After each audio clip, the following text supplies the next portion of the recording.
কেরে সালমাই তোরে কেমন ডলা দিছে? আরে হাসনা হেনা যেমন দেড় সেরা কষ্ট লিখরে ডলা দিছে, হ্যাঁ সালমা সেরিয়ে আমারে হেমন ডলা দিছে। ও তাইও কি দেড় সেরা গেছে গা? আরে তাই আমারে সেরা গেছে গা। তাই কেমন সেরি? তাই একটা শয়তান সেরি। ঠিক হই কইছ। তাই একটা বেদ তুমিস নাইলে গোলামের জি। তাই দুইটা হই হ।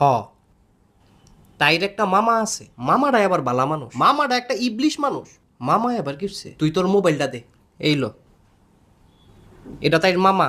হ্যাঁ তে ওই বড় বদমাইশ বেটা। কি রস তুই? সব গিটুডি তে লাগাইছে তো লাগাইছে তো বুঝছি, মোবাইলটা তো আমার। তোরে আর কি কইতাম, সালমা একটা বড় হাস না। আরে বেটা আবার মোবাইল হালাস কিত্তি কেমনে কইতাম হালাইকে। কি রে এটা কেমন মোবাইল? ফুটেও না ফাটেও না? ফাটবো কেমনে? এটা তো Oppo A3X, তোর লাগে ফাটতো না। আরে ফাটতো না, তুই মোবাইলটা দে। তাইলে একটু ফানি দে। ফানি দিয়ে কিরবি তুই? দিবি না? এই লো। তোর গালে কেডি দাড়ি? হ দাড়ি। তাইলে ফানি দিয়া হিসা মার বেটা।